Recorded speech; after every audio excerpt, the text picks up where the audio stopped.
정말 소란스러운 시대를 살아가고 있는 것 같습니다.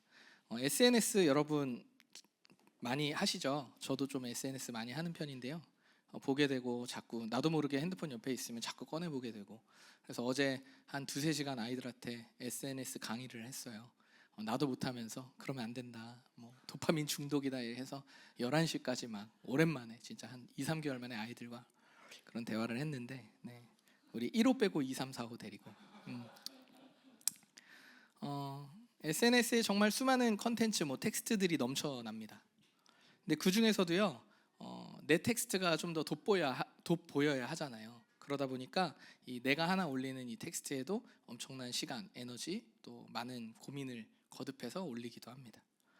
그뿐이겠어요? 우리가 보고 듣고 느끼게 되는 이 많은 컨텐츠, 정말 소란스러운 수많은 정보들, 그 안에는요 신앙의 간증들도 넘쳐납니다. 또 기독교 이야기, 성경의 이야기, 많은 좋은, 또 건강한, 또 영성 등등 다양한 이야기들이, 다양한 컨텐츠들이 정말 쏟아져 나오고 있습니다. 어떻게 보면요, 그 어떠한 시대보다 하나님의 사랑을 접하기가 훨씬 쉬운 시대, 뭐만 하면 하나님의 본질 사랑을 쉽게 듣고 또 볼 수 있는 그 시대가 되지 않았나라는 생각이 듭니다. 그만큼 우리의 먹고 사는 문제도 풍요로운 편리한 시대가 됐지만, 실제로 우리가 신앙적으로도 누릴 수 있는 풍요가 훨씬 많은 시대가 됐다라는 거예요. 그런데 너무 아이러니하게 또 역설적이게도요, 세상은 그렇게 많은 컨텐츠가 있음에도 불구하고요, 교회 말에 귀 기울이지 않습니다. 제가 느끼기에는 이제 신뢰도 하지 않는 것 같아요. 소문난 맛집을 찾아가면 어떻게 해요? 줄 서잖아요. 그리고 웨이팅 걸기도 하고. 하나님의 사랑이 온전하게 드러나 비춰져서 너도 나도 앞다투어서 하나님을 알고 싶다고, 제발 가르쳐 달라고 하는 그런 일들이 이 땅 가운데 일어나기를 소망합니다. 마치 소문난 맛집을 찾아가는 것처럼 그 수많은 사람들이 모여서 죄를 고백하며 하나님 앞에 그 은혜의 충만함을 맛보게 되는 그날이 오기를 소망합니다. 데살로니가 교회는요, 이 시대와 닮은 듯한데 또 닮지 않은 그 경계 어딘가에 있는 교회가 데살로니가 교회였어요. 바울은요, 데살로니가 교인들에게 뭐라고 얘기하냐면요, 말이 필요 없을 정도로 너희는 좀 뛰어난 교회, 하나님 보시기에 괜찮은 교회라고 말하고 있습니다. 이걸 간단하게 얘기하면 이거죠. 당신들 교회 데살로니가 너희 성도들 이미 너네 그 자체가, 존재 자체가, 살아가는 삶의 모양 자체가 이미 모든 것을 말하고 있다, 이 얘기하는 거예요, 바울이. 데살로니가 교회가 어떤 교회냐면요, 사도행전 17장에 이제 사도들의 여정 가운데 세워진 교회예요. 17장, 우리가 그 바로 앞장인 16장 뭐죠? 빌립보 교회가 최초로 마게도냐 지역에 넘어가서 세워진, 자색 옷감 장수 루디아를 만나서 최초로 세워진 교회 빌립보, 게 16장에 나와요. 그 이후에 이동해서 세워진 교회가 데살로니가 교회예요. 그러니까 어떤 흐름인지 알겠죠? 그 바울이 2차 선교 여행 중에 세워진, 빌립보 다음으로 세워진 교회가 데살로니가 교회입니다.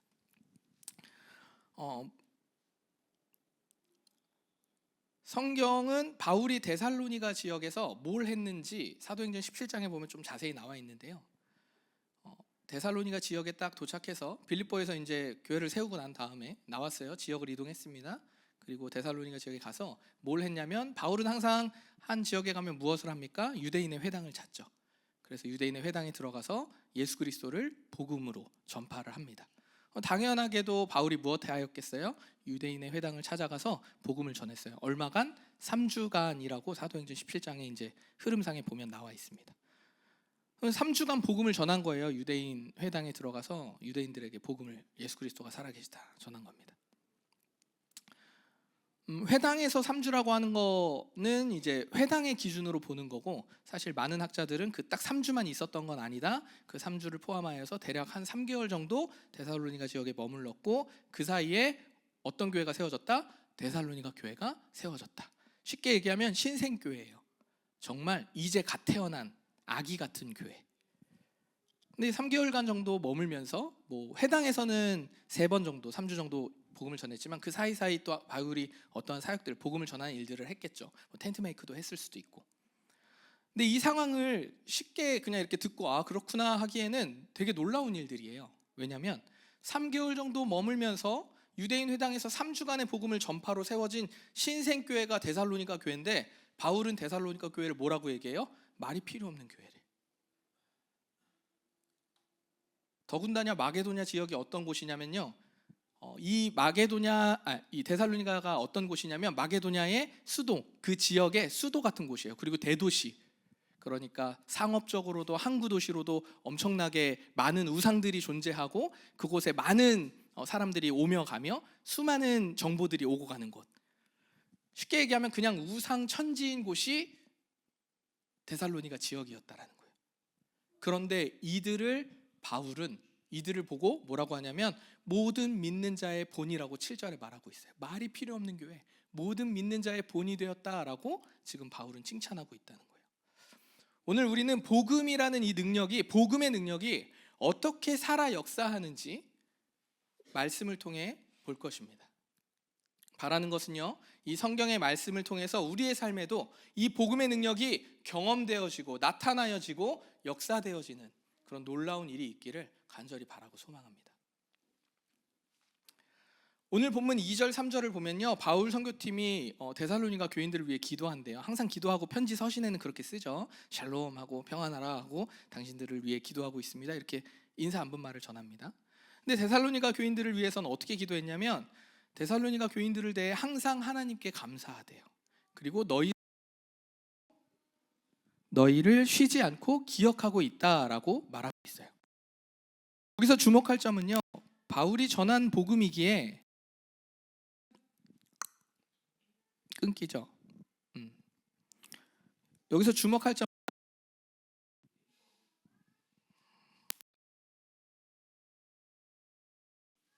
그러면 녹음이 안 돼서 잠시만요. 배터리는 있는데.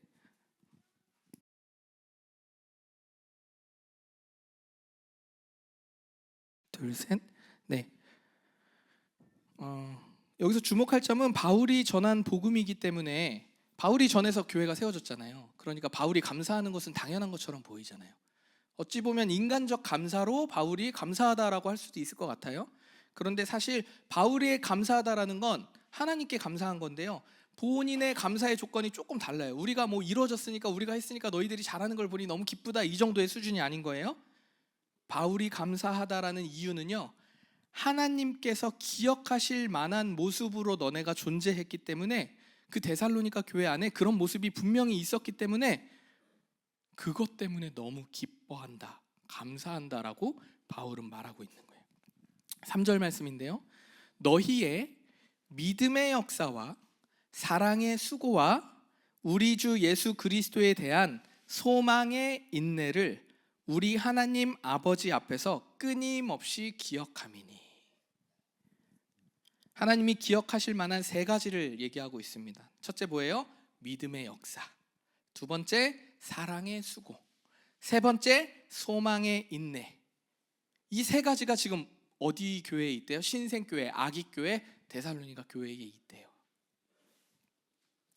그럼 믿음의 역사, 사랑의 수고, 소망의 인내에 대해서 우리가 하나씩 한번 살펴볼까요? 믿음의 역사란 뭘까요? 우리가 믿음, 소망, 사랑 이렇게 얘기하는데, 믿음의 역사란 좀 이렇게 쉽게 얘기할 수 있을 것 같아요. 우리가 가진 신념이 있잖아요. 가치가 있죠.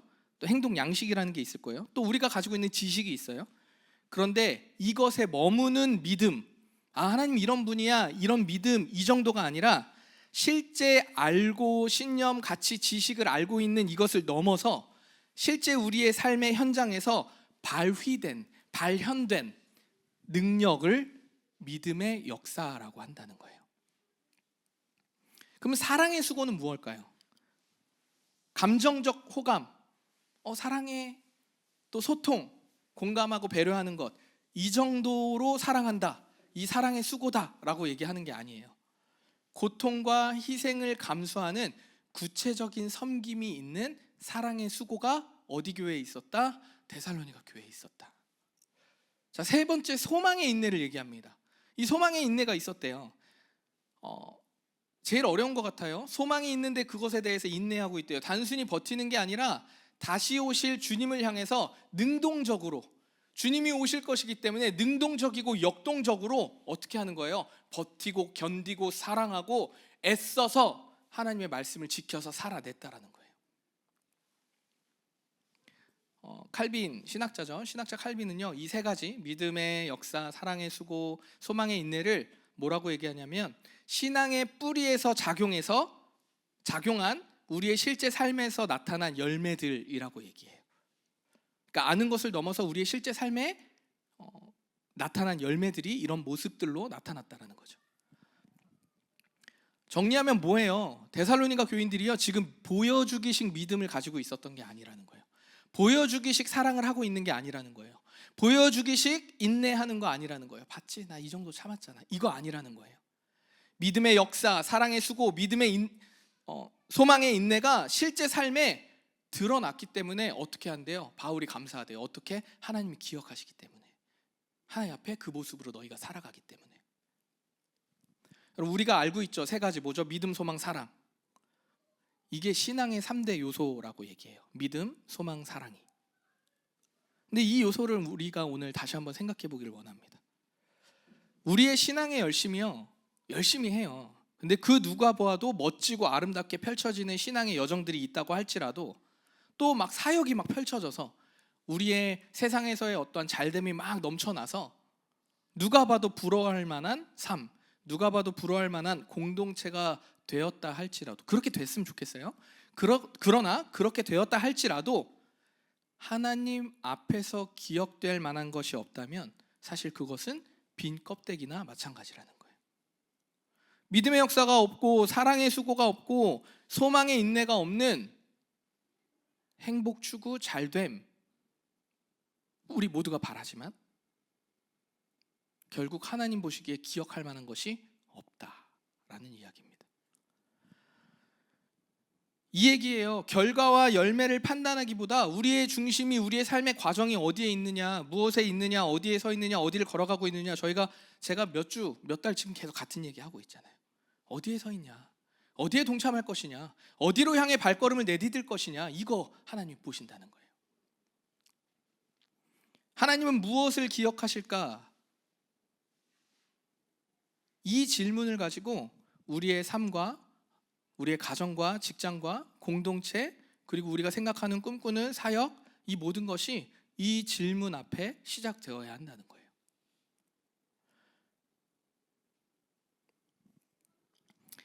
아무도 보지 않는 곳에서의 작은 순종, 사람을 세우기 위해서 대가 없이 흘린 땀, 절망 속에서도 놓지 않는 그 소망의 끈, 하나님께서는 우리의 어떠함보다 이것을 기억하시는 줄 믿습니다. 본문 4절 상반절입니다. 이는 우리 복음이 말로만 너희에게 이른 것이 아니라 오직 능력과 성령과 큰 확신으로 된 것임이라. 짧은 시간 안에 세워진 신생교회, 데살로니가 성도들이 하나님께 기억될 만한 그 변화 좀 우리가 본받고 싶잖아요. 또 이게 좀 지켜 세워주고 싶고, 진짜 성경에 기록될 정도로 멋진 교회인데 라고 할 수 있잖아요. 그런데 이 변화된 삶, 이 교회가 이렇게 아무 말이 필요 없을 정도의 바울의 칭찬과 하나님 옆에 감사를 고백하는 교회가 되기까지는 우연이 아니었다라는 거예요. 그냥 눈 감았다 뜨니까 그 신생교회가 건강해, 모두 소문이 났어, 이렇게 된 게 아니라는 거예요. 바울은 이들의 삶의 변화에 무엇이 있다고 얘기해요? 능력과 성령과 큰 확신이 있었다라고 말합니다. 바울이 말하는 능력은 무엇일까요? 당연하게도 복음이에요. 그렇죠? 복음에는 능력이 있으니까요. 복음은 뭡니까? 좋은 소식이라고 우리가 알고 있죠. 그러면 좋은 소식은 뭐예요? 예수님이 내가 구원할 길, 내가 영생을 얻을 수 있는 길이 열렸다라는 것, 내 인생의 고통의 문제를 해결할 수 있는 일이 있다라는 것, 그 사실 진리가 좋은 소식이잖아요. 결국 성경은 그 좋은 소식을 누구라고 얘기해요? 예수님. 하나님과 동등되지만 그것을 취하지 않고 인간의 몸으로 오셔서 우리의 모든 죄를 대신 짊어지시고 죽으시고 그리고 부활하셔서 다시 나타나셔서 괜찮다. 샬롬, 평안하라. 나는 너희와 영원히 함께한다. 그러니 이제 내가 보냄받았던 것처럼 너희도 이 땅에 보낸다. 이게 복음, 좋은 소식, 예수님이 우리에게 오신 이유라는 거예요. 복음이죠. 이 복음의 능력으로 바울이 데살로니가 교회에 전했다라는 거예요. 이거는 인간의 논리, 지식 이걸 가지고 설득하는 일이 아니었다라는 얘기입니다. 복음의 그 자체의 능력이 있기 때문에 초자연적인 하나님의 역사가 데살로니가 교회에 복음을 전했을 때 있었다라는 거예요. 여러분, 초자연적인 하나님의 역사가 이루어지려면 무엇이 있어야 되죠? 마가의 다락방을 한번 생각해 보십시오. 열심히 기도합니다. 우리가 열심히 기도해요. 여기에 무엇이 있어야 우리가 하나님의 말씀과 은혜의 충만함을 누릴 수 있을까요? 성령. 하나님의 영이 우리와 함께한다 하셨거든요. 그래서 우리가 예배 전에 성령의 임재하심을 구하잖아요. 능력과 성령과 큰 확신이라고 얘기했던 건 복음의 능력을 전했을 때 그 복음의 능력을 뒷받침하고 있었던 게 무엇이었냐면 성령의 일하심, 성령의 은혜가 있었다라는 거예요. 그러니까 그들이 받아들였을 때 성령의 감동하심으로 그들이 그 복음을 받아들이게 되는 거예요. 가끔 제가 성도들과 대화하다 보면요, 복음을 전하는 것이 좀 어렵다고 얘기하는 성도들이 많이 있습니다. 믿음이 없어서도 아니고 신앙이 없어서도 아니에요. 그런데 알긴 아는데 좀 서툴잖아요. 사실 복음을 뭔가 성경을 풀어서 설명해 줘야 할 것 같고, 그래서 어렵다, 힘들다, 두렵다 이렇게까지 얘기하시는 성도님들도 계세요. 잘 몰라서 어떻게 할지 모르겠다라는 거죠. 그래서 교회를 데리고 오려고요, 목사님 한번 만나주세요, 보통 이렇게 이야기로 흘러갑니다. 충분히 저는 그럴 수 있고 그럴 마음이 들 수 있다고 생각해요. 근데 중요한 것은요, 저를 만날지라도 교회를 나올지라도 우리가 전하는 말로 그가 믿음이 생기는 건 아니라는 거예요. 복음은 전하지만 복음의 역사하심은 성령께서 일하시는 거기 때문에 그 복음 능력과 성령의 은혜 가운데 받아들여지고 믿게 되고 알게 되고 회심하게 된다라는 거예요. 결국 복음은요, 우리가 전하는 거는요, 그냥 하나님이 주신 사명 가운데 순종함으로 하는 믿음의 고백, 그리고 그 고백 가운데 성령의 일하심으로 누군가가 터치되어서 하나님의 앞에 돌아오는 거예요. 나의 말로 되는 게 아니고. 우리는 말씀을 듣고 알고 믿어서 살아내고 삶의 은혜를 나누며 다시 그 나눔을 들은 누군가가 다시 또 듣고 알고 고백하고 다시 말씀을 전하는 것. 이게 뭐예요?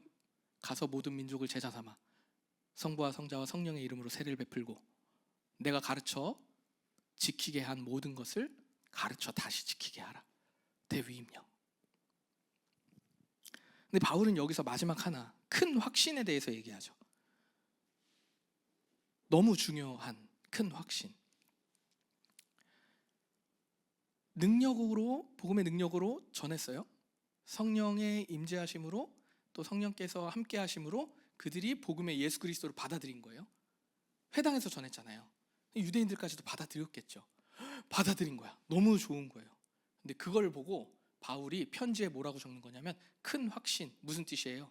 하나님의 계획하심과 하나님의 뜻이 있다라는 것을 나는 알았다. 왜? 너희가 이렇게 하나님이 기억할 만한 일들로 살아가는 삶을 보니 하나님의 일하심이 확실하다, 이 얘기하는 거예요. 큰 확신 가운데 전했다라는 거예요. 이것이 하나님이 일하심이 있다면, 아니, 하나님이 일하신다라는, 앞서 일하신다라는 고백으로 복음을 전했다는 거예요.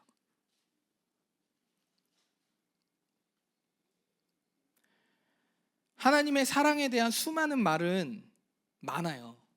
그 수많은 말을 누가 제일 많이 해요? 목사가 제일 많이 해요. 목사 욕하는 거 아니고 우리 모두에게도 사랑에 대해서 우리는 충분히 많은 지식과 경험과 독서와 성경에서 말하는 우리가 알고 있는 지혜대로 사랑에 대해서 얼마든지 얘기할 수 있어요. 그런데요, 말보다 능력이 임하여진다라는 것에 대한 신뢰는 크게 없는 것 같아요. 다양한 양육, 훈련, 우리 막 제자 훈련 얼마나 했어요? 1년 10개월 막 했잖아요. 8개월 매주 모였어요. 막 장난 아니야. 대단해요. 사실 박수 받을 만해요. 그리고 다 자발적으로 했어. 너무 감사하지. 하나님을 알아가는 것을 많이 해요. 그런데 때때로는요, 이런 마음이 드는 거예요. 이렇게 했는데도 왜 삶은 변하지 않지? 그리고 목사님들끼리 만나서 무슨 얘기하냐면, 결국 하나님의 일하심이 있더라. 프로그램이 중요한 거 아니더라. 이 얘기를 사실 해요, 저희도. 그러나 성도들이 그렇게 양육하고 배울 수 있는 거, 하나님을 알아갈 수 있는 기회를 목사는 당연히, 교회는 당연히 함께 해야 하기 때문에 가르치고 배우고 알아가는 시간들을 마련하는 거지, 사실 그걸로 갑자기 사람이 뿅 하고 변한다? 그럴 수는 없죠. 하나님이 일하시면 변하죠. 실제로 변화되지 않는 모습도 우리가 보잖아요. 이 혼란 속에 우리가 있다라는 거예요. 분명히 하나님을 아는데 그 능력은 실제 우리의 삶에 너무 미약해. 이 혼란, 그 어딘가에 우리가 있다는 얘기예요. 뭐 어떻게 하냐고.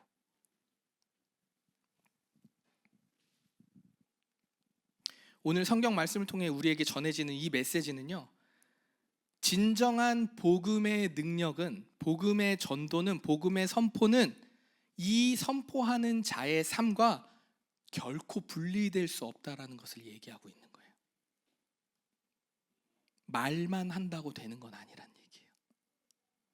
5절 후반부를 좀 볼까요? 우리가 너희 가운데서 너희를 위하여 어떠한 사람이 된 것을 너희가 아는 바와 같으니라. 바울이 그들에게 복음을 전할 때 어떤 모습으로 다가갔을까요? 여러분, 2차 전도 여행입니다. 빌립보 교회가 세워지고 빌립보 교회의 헌금을 막 받아서 데살로니가에 가서 다시 막 연보하는 거예요. 이곳에서 하나님의 역사하심이 있었으면 좋겠습니다. 아첨하지 않았습니다. 탐심의 탈을 쓰고 탐욕적으로 목회하지 않았어요. 복음을 전하지 않았습니다.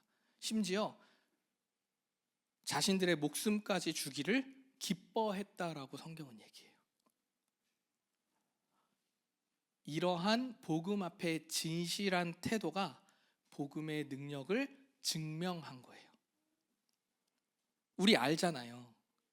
나에게 다가와요. 잘해줘요. 먹을 거 갖다 주고 인사 잘하고 잘해줘요. 근데 그게 진실함이 아니었다라는 걸 어느 순간 아는 순간 어때요? 우리 마음이 무너지잖아요. 바울 선교 일행은 그러지 않았다라는 거예요. 아첨하지 않고 탐욕을 갖지 않고 자신들의 목숨까지 주기를 기뻐하는 자들이었다는 거예요. 그래서 여러분 빌립보서 보십시오. 빌립보서에 뭐라고 얘기해요? 내가 감옥에 갇혔으나 슬퍼하지 마라. 오히려 이로 인해서 하나님이 더 일하실 것들, 내가 아니어도 곳곳에 하나님이 복음을 전케 하실 것을 나는 믿는다. 그러니 기뻐하라. 나와 함께 기뻐하라. 빌립보서 그렇게 얘기해요. 감옥에 있는 바울이. 너무 추상적인 질문일지 모르지만 우리의 믿음의 삶, 이 여정에 반드시 물어야 할 질문이 바로 이거라는 거예요. 내가 믿고 따라 살아가는 이 복음이 내 삶을 통해 증명되고 있는가?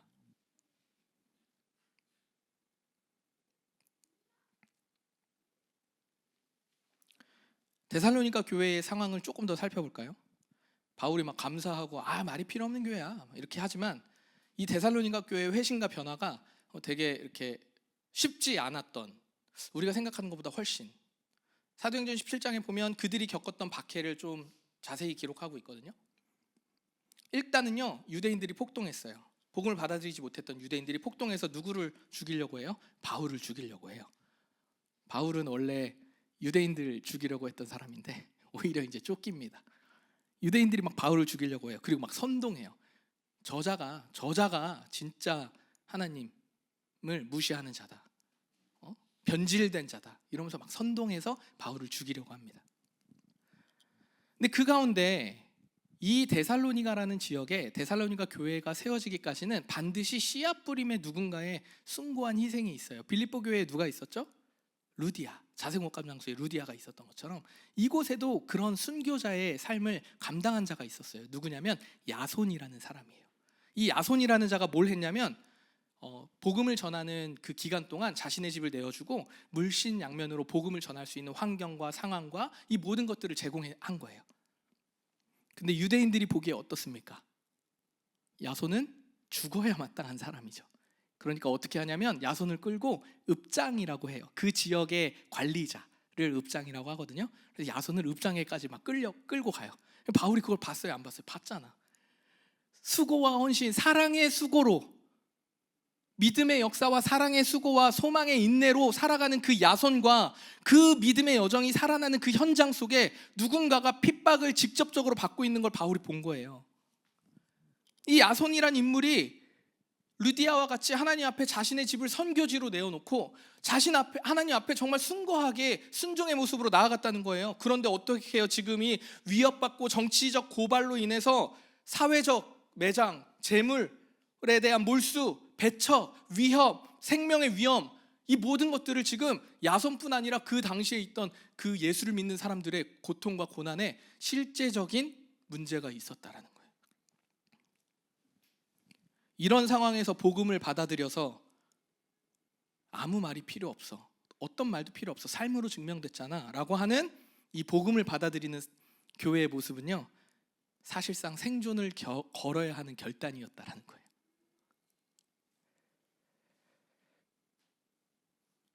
바울이 그 모습을 보면서 어떻게 했냐면 몰래 밤에 베레아로 도망갑니다. 왜 그랬을까요? 본인이 잡히거나 뭔가를 하면 줄줄이 다 딸려서 다 죽거나 정치적으로 매장당하거나 이러니까 바울이 몰래 야손과 그 데살로니가 교회를 위해서 몰래 밤에 도망 나와서 베레아로 이동합니다.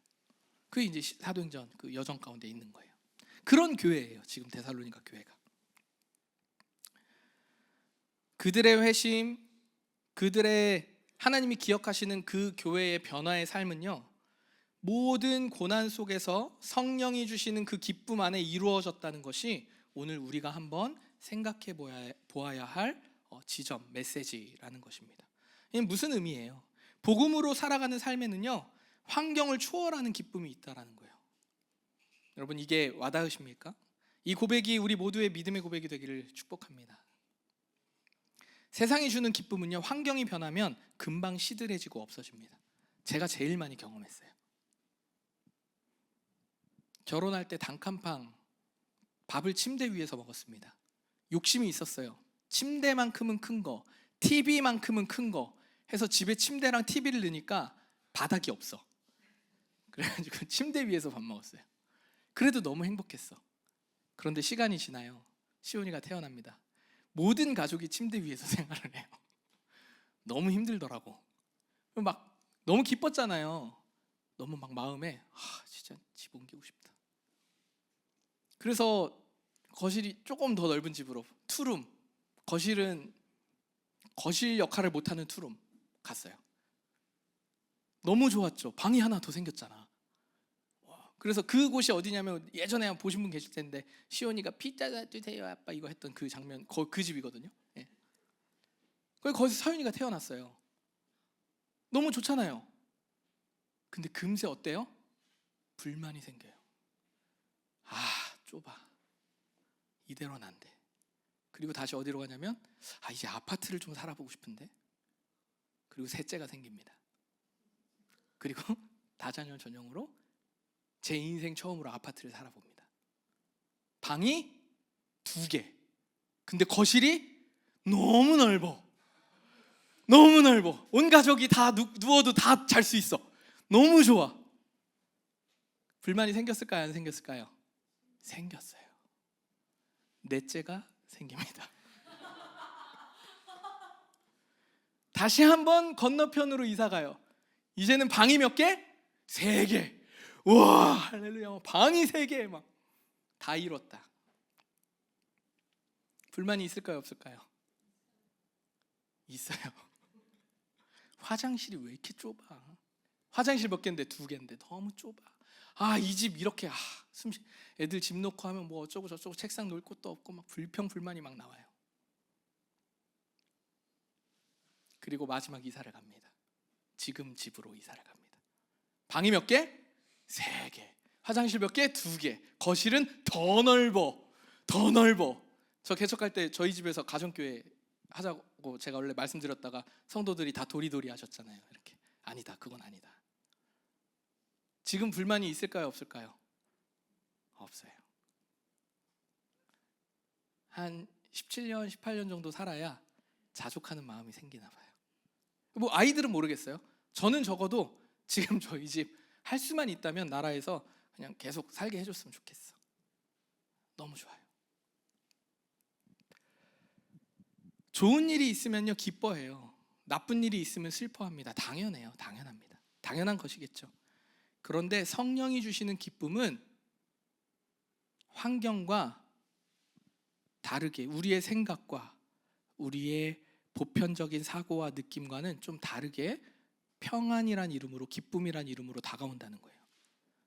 환난, 고통이라는 이 깊은 어둠이 나를 깊은 어둠 속에 빠져들게 할수록 더 빛나는 별처럼, 더 빛나서 이 어둠을 환하게 비추는 것처럼, 고통 없는 인생이라고 우리가 알고 있지만 그 현장, 그곳에서 밝은 빛이 되어서 우리의 눈이 열리고 마음이 바뀌고 생각이 바뀌어서 더 강력하게 하나님의 사랑과 임재를 경험하게 되는 것을 성령의 기쁨이라고 한다는 거예요. 환경과 상관없습니다. 이것이 데살로니가 교인들이 생존의 위험 속에서 하나님이 기억하실 만한 믿음의 역사와 사랑의 수고와 소망의 인내를 가지고 살았던, 그리고 그 안에 누렸던 기쁨이라는 겁니다. 하나님을 기뻐하는 삶은요 인간의 본성을 역행하는 기쁨이에요. 오늘 너무 무거운 질문들이에요. 우리의 삶이 정말 녹록지 않습니다. 너무 힘듭니다. 너무 잘 알아요. 고난 가운데 기뻐한다는 것은요 마치 정신승리처럼 느껴져요. 실제로 믿지 않는 사람들은 아이고 그럴 바에 그 시간에 이거나 더 하지, 잠이나 더 자지, 뭐라고 아마 얘기할 거예요. 사람의 상식과 인식으로는 결코 이해할 수도 받아들일 수도 없는 것이 성령의 기쁨이고 하나님의 은혜입니다. 인간의 본성을 역행하는 이 기쁨은요 오직 성령의 은혜로만, 성령의 역사하심으로만 가능한 줄 믿습니다. 이 기쁨 자체가 어떤 거냐면 그냥 나에게 주어졌네 이거 아니에요. 이 기쁨을 누리는 자는요 하나님의 사랑을 받은 자의 삶으로서 세상 가운데 어떻게 비춰지냐면 쟤 뭐지? 성령의 역사하심에 그냥 존재가 증인이 되는 겁니다. 너무 부끄럽지만요, 너무너무 부끄럽지만 목회자를 하면서 저도 모르는 사이에 높아지는 목회를 추구한 적이 있어요. 언제요? 전도사 때. 그 전도사는요 여러분 특별한 능력이 있어요. 냉장고에 코끼리 넣으라 그러면 넣거든요. 어떻게 해서든 넣는 게 전도사예요.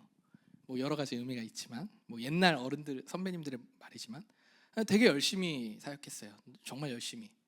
근데 의식하고 사고하고 믿고 질문하고 성경에서 일하시는 하나님을 묻고 하는 그 시간적 여유도 사실은 많지는 않았어요.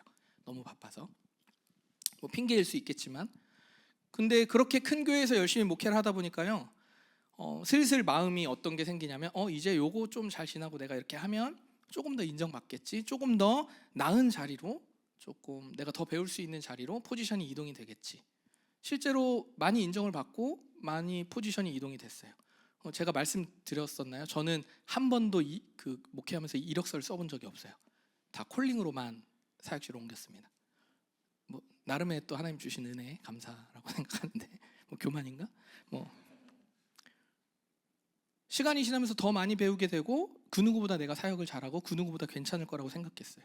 그러니까 나중에는 더 좋은 환경에서 나는 분명히 목회할 거야. 더 좋은 교회에서 나를 부를 거야. 그리고 안정적인 교회에서 나를 청빙해 줄 거야. 그래서 나는 그곳에서 정말 내가 그동안 배우고 갈고 닦았던 것들 잘할 거야 라는 이런 나만의 계획, 나만의 목회자로서의 어떠한 루틴, 성장, 방향성을 가지고 있었다라는 거예요. 한때 생각 없이 열심만 있던 전도사의 생각이었습니다. 네, 여러분 이게 저의 모습만 그럴까요? 우리 모두는 행복 추구를 당연한 권리로 여기는 시대를 살아갑니다. 고통이 있으니까 무조건 기뻐해 이 얘기하는 게 아니에요. 행복 추구하는 건 당연합니다. 우리가 행복을 추구하게 돼 있어요. 왜냐하면 원래 행복한 존재였는데 행복이 끊어졌다라는 반증이기도 하죠. 원래 행복한 존재인데 지금이 행복하지 않으니까 조금 더 행복해지기 위해 무언가 막 이것도 잡아보고 저것도 잡아보는 거예요. 그건 누구나 하는 거예요. 인간이라면 누구나. 때로는 교회조차도 복음을 더 나은 삶의 도구로 전락시키는 경우도 있잖아요. 그런데 데살로니가 교회가 보여준 그 삶은, 공동체의 모습은 전혀 다른 모습이었다는 거예요. 복음은 환경을 바꾸는 것이 아니라 환경 속에서 우리를 바꾼다는 거예요.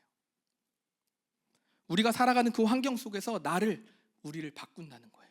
광야를 지나며 찬양할 때 내 자아가 깨지고 나를 새롭게 하시는 그 고백처럼 우리의 삶이 하나님 안에 새롭게 빚어진다는 거예요. 거기서는 세상이 줄 수 없는, 알 수도 없는 깊은 평안과 기쁨이 누려진다는 것입니다. 믿으시길 축복합니다. 수많은 현실의 고통 가운데 누리는 이 성령의 기쁨은요, 세상에서는 결코 설명해 줄 수 없어요. 세상은 알 수 없어요. 왜요? 초자연적인 예수 그리스도의 사랑과 은혜와 성령의 능력이 우리의 삶의 증거로 우리만 알 수 있는, 그 하나님의 약속의 말씀을 붙든 자들만 알 수 있는 놀라운 선물이자 비밀이기 때문입니다. 오늘 본문 9절 10절이에요. 데살로니가 교인들의 실제적 삶의 변화를 구체적으로 말하고 있어요. 이들이 그러면 생존 이렇게 겉으로는 이런 상황이었구나 였잖아요. 실제로 이들이 그냥 그런데 그냥 버텼어 이거 아니에요. 실제로 뭐라고 얘기하냐면 이들이 첫 번째 변화가 뭐였냐면 우상을 버렸어요.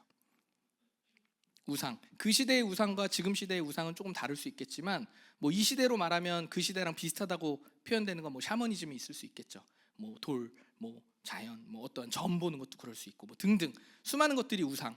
근데 그 당시에는 흥행하는 곳, 그러니까 대도시 같은 성업하는 곳, 정말 사람들이 유동인구가 많은 그 좋다라는 표현보다 사람이 많이 다니는 곳에는 항상 뭐가 있어요? 우상이 너무 많아요. 우상이 성행했던 도시가 데살로니가예요. 황제 숭배 역시 강력했죠. 이런 곳에서 우상을 버린다는 것은요, 곧 반역인 거예요. 생업 못할 수도 있어요. 가족과 전통을 거부하는 일이에요. 사회적 고립을 감수하는 겁니다. 경제적 불이익을 받아들이는 거예요. 그럼에도 불구하고 그들은요, 거짓된, 생명력 없는 죽은 가짜 우상들을 버렸다는 겁니다. 생명도 능력도 진리도 없는 것들을 과감히 어떻게 했어요? 포기했다는 거예요. 신생교회가. 그리고 그들의 두 번째 변화는 우상을 비우고 나니까, 쳐내고 나니까, 버리고 나니까 이 안에 무언가 비었잖아요. 뭘로 채워요? 하나님으로 채워요. 하나님으로 채워서 하나님을 섬기는 자리로 나아갑니다. 살아계시고 참되신 하나님을 섬기는 삶으로 채우는 거예요. 사랑의 수고가 나타나는 겁니다. 대가 없이 아파하는 자, 고통받는 자 섬긴다는 거예요. 다가간다는 거예요. 상황은 이들이 더 안 좋아요. 사회적으로 고립당했으니까. 사도행전 1장 8절에 예루살렘과 온 유대와 사마리아와 땅끝까지 이르러 내 증인이 되리라. 이 말씀이 어떻게 선포되어지는지, 되게 아름답게 하나님의 말씀이 성취되어진지 아세요? 아니에요. 핍박받고 죽음의 위협을 무릅쓰고 도망다니다가 도망가는 지역에서 복음 전하고 돕다가 그렇게 흩어져서 땅끝까지 이르러서 복음 전하게 된 거예요. 그래서 우리가 복음을 듣게 된 겁니다. 데살로니가 그렇게 살았다는 거예요. 여러분, 섬기다, 우리에게 너무 익숙하고 이제는 이 시대엔 되게 불편한 얘기가 된 섬기다. 그래서 저도 이제 이 시대의 언어에 맞추려고 함께하다라는 말로 자꾸 바꾸고 있지만, 원래 섬기다의 의미는 하나님 앞에 쓰는 용어에서 섬기다가 뭐가 문제가 돼요? 하나님 앞에 종된 모습으로, 주신이도 하나님이시니 취하실 일도 하나님이시다라는 말 앞에 하나님 앞에 섬기는 게 뭐가 문제가 되겠어요?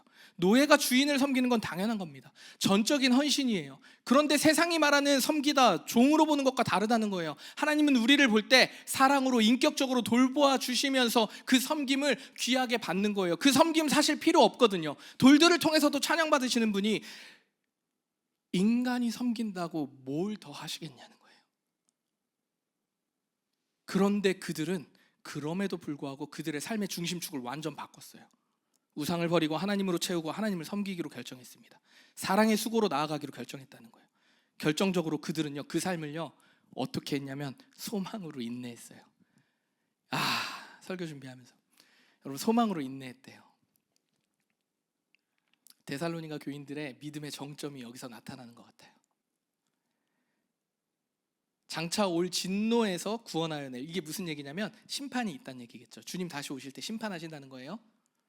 그때 예수님의 다시 오심을 소망하여서 주님과 함께 영원한 기쁨과 감사와 평강과 그 말할 수 없는, 저도 느껴보지 않았으니까 그것을, 지금 우리가 느끼는 고통 가운데 기쁨보다 훨씬 큰 것을 누릴 것이라 확신하고 어떻게 살았대요? 능동적으로, 역동적으로 그 삶을 살아냈대요. 우리의 신앙을 한번 돌아보기를 소망합니다. 우리의 신앙은 현재 중심적이에요. 현재를 살아가죠. 잘 살아야 됩니다. 오늘을 성령의 임재 가운데 최선을 다해 살아가는 것이 문제라는 것이 아니라 최선을 다해 살아야 합니다. 열심히 살아야 하고요. 또 영의 건강과 육의 건강, 그리고 내 마음의 평안을 위해서 건강하게 살아내야 됩니다.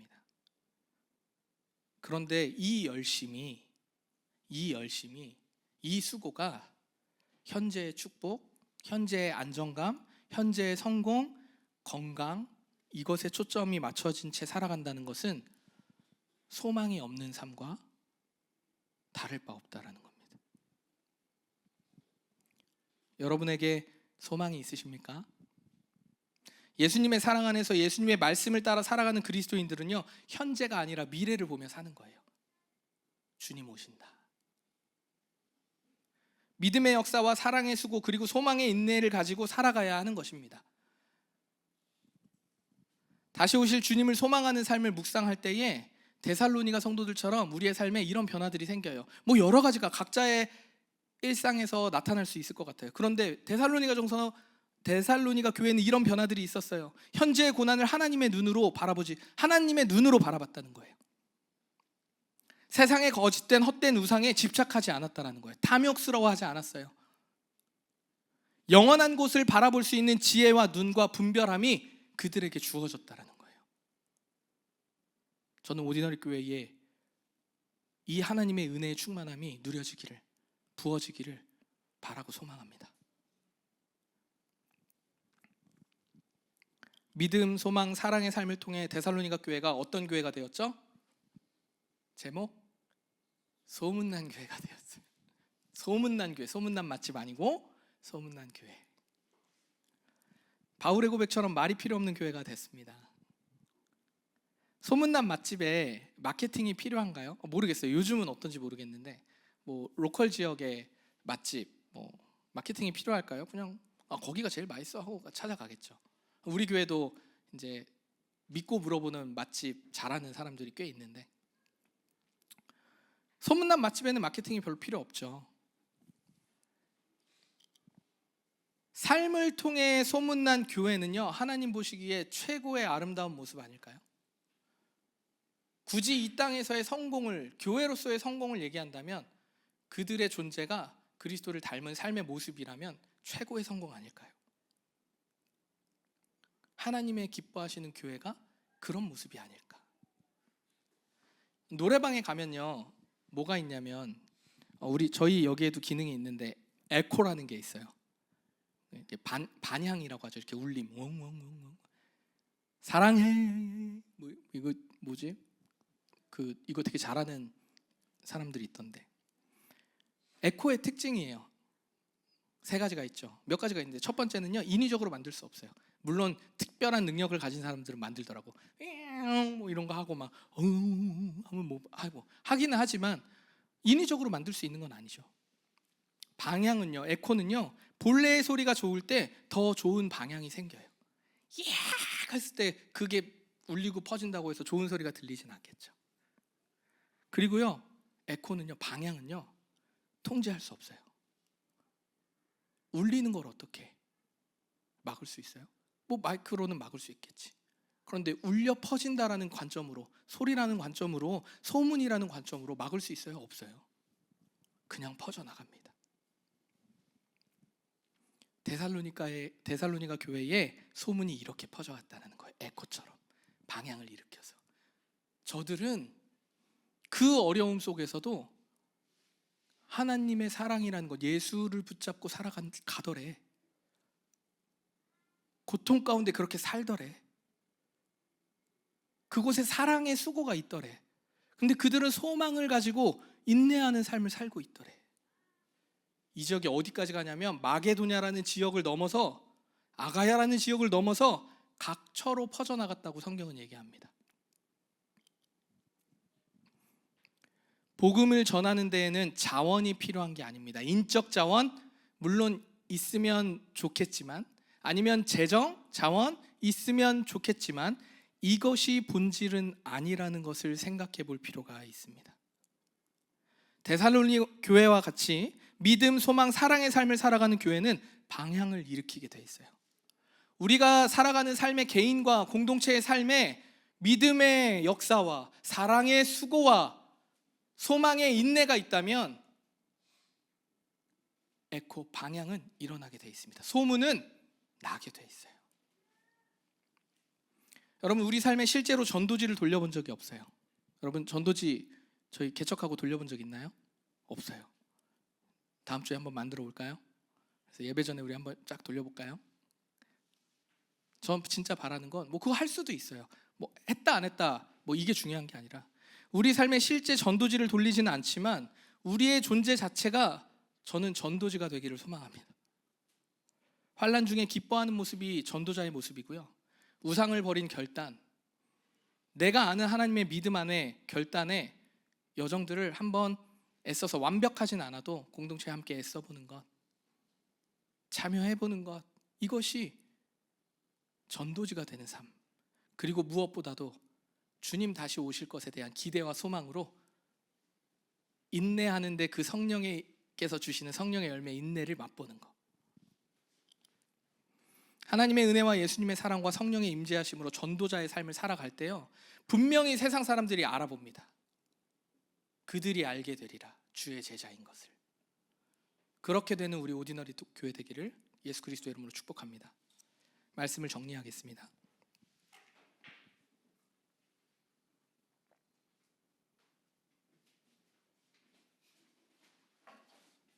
네, 나오세요. 데살로니가 교회가 우리에게 던지는 도전은 아주 명료합니다. 우리의 신앙, 우리 공동체의 삶이 말이 아니라 삶으로 증명되고 있는가?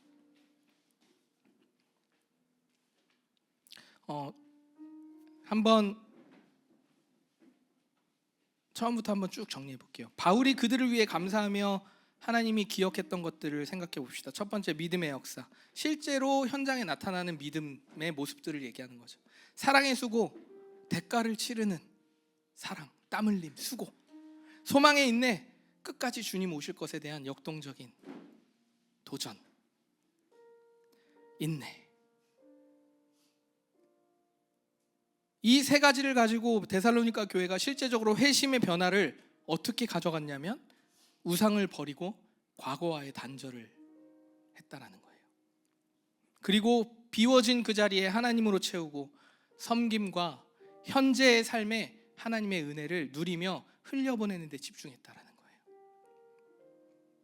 그리고 동시에 여전히 재림, 주님 다시 오실 날을 소망했다라는 겁니다.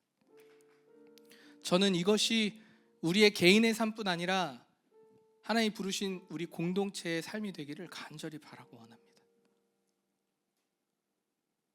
성령께서 오늘 이 말씀을 듣는 우리에게 능력을 좀 주셨으면 좋겠고, 지혜를 주셨으면 좋겠고, 무엇보다 용기를 주셨으면 좋겠어요. 믿음과 소망, 사랑을 붙들고 다시 일어나는 저와 우리 성도님들 되시기를 예수 그리스도의 이름으로 축복합니다.